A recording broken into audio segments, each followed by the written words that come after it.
श्योपुर जिले की विजयपुर विधानसभा सीट पर होने वाले उपचुनाव को लेकर बीजेपी ने नामांकन रैली के जरिए दिखाई अपनी ताकत। इस नामांकन रैली में मध्य प्रदेश के मुख्यमंत्री डॉक्टर मोहन यादव, बीजेपी के प्रदेश अध्यक्ष विष्णुदत्त शर्मा सहित बीजेपी के दिग्गज नेता हुए शामिल। इस दौरान सीएम डॉक्टर मोहन यादव ने रोड शो के साथ जनसभा को किया संबोधित, जिसके बाद बीजेपी प्रत्याशी रामनिवास रावत ने किया नामांकन दाखिल। विजयपुर से कांग्रेस ने मुकेश मल्होत्रा को मैदान में उतारा। मध्य प्रदेश में विजयपुर के साथ बुधनी में 13 नवंबर को उपचुनाव के लिए डाले जाएंगे वोट और 23 नवंबर को होगी नतीजों की घोषणा।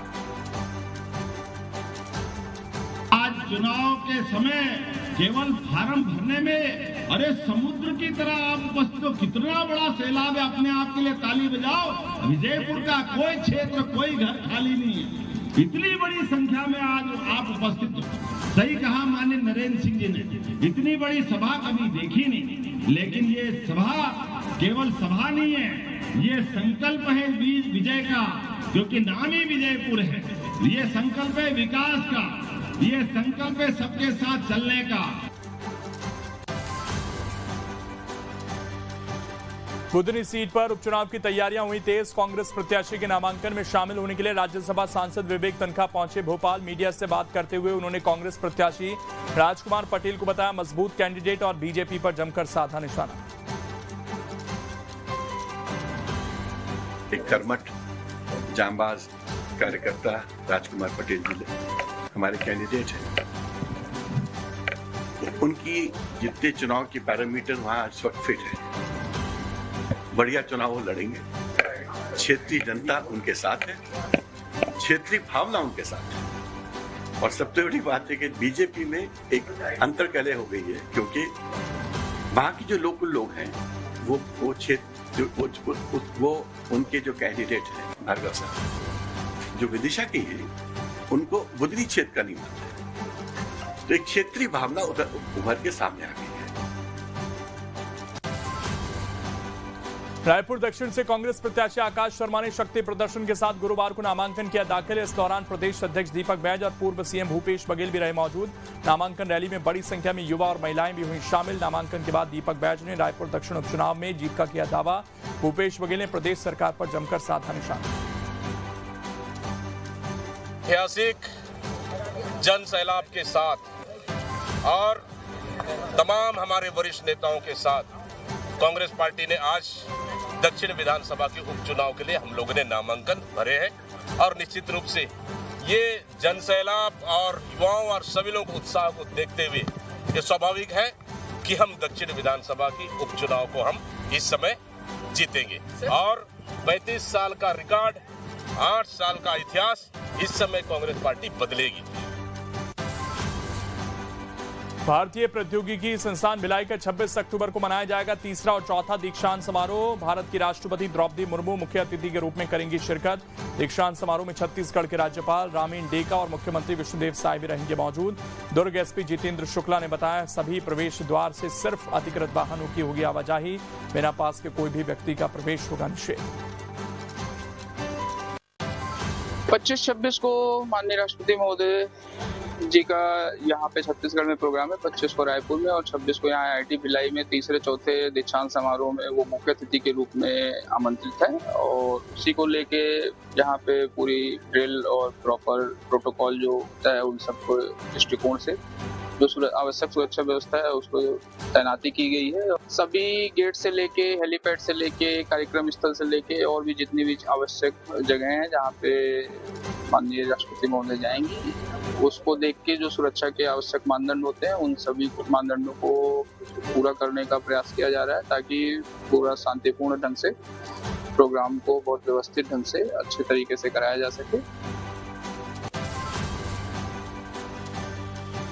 छत्तीसगढ़ में 2 दिवसीय दौरे पर आ रही राष्ट्रपति द्रौपदी मुर्मू। राष्ट्रपति के दौरे को लेकर प्रदेश में तैयारियों में जुटा शासन प्रशासन।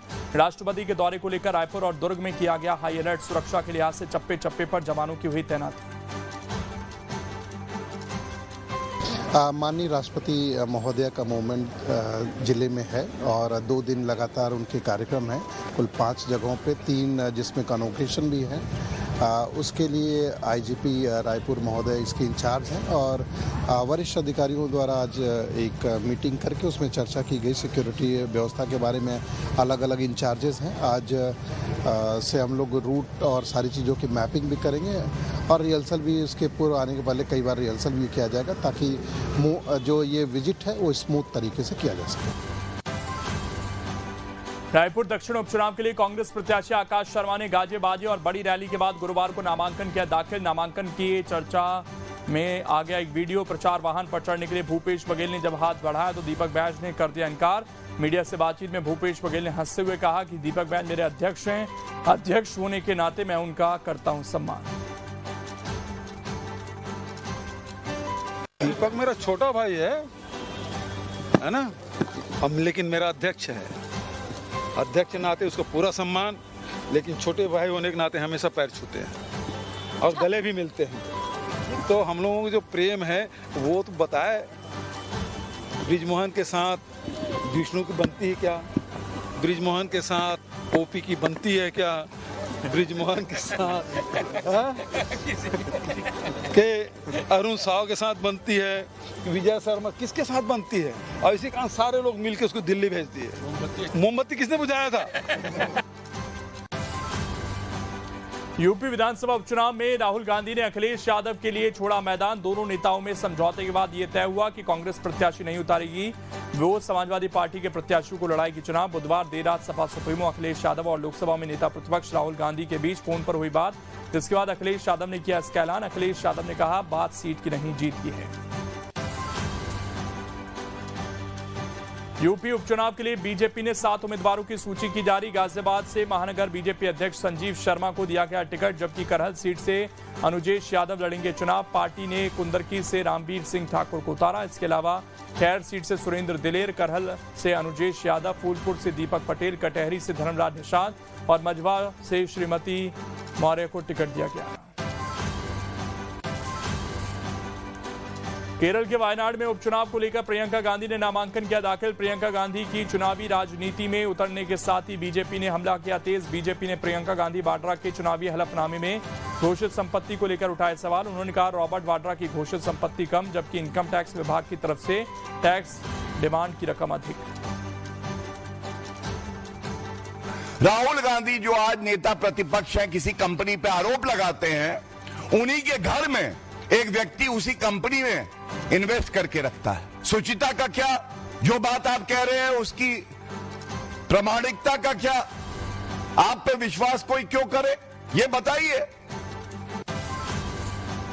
बीजेपी के आरोपों पर रॉबर्ट वाड्रा ने किया पलटवार। उन्होंने कहा कि बीजेपी बेबुनियाद के लगा रही आरोप, बीजेपी के आरोपों में कोई दम नहीं, सारे सवालों का जवाब देने के लिए हूं राजी। जहाँ भी उनको लगा कि मेरा नाम बेबुनियाद इल्ज़ाम लगाना है, पर वो लगाते हैं, पर उसमें कोई भी आरोप प्रूफ नहीं होता है। मेरा क्लियर है, और मतलब कि जब भी कोई भी उन्होंने सवाल पूछे तो उसका जवाब मैंने सारा दिया, चाहे ईडी हो या इनकम टैक्स हो या किसी का भी, कोई भी एजेंसी का कोई भी नोटिस आता है उसको पूरा जवाब दिया जाता है, और कोई भी गलत चीज़ नहीं हुई है। आप कितनी भी एजेंसियां आ जाए, उनके जितने भी सवाल हैं उसका जवाब देने के लिए मैं राज़ी हूँ।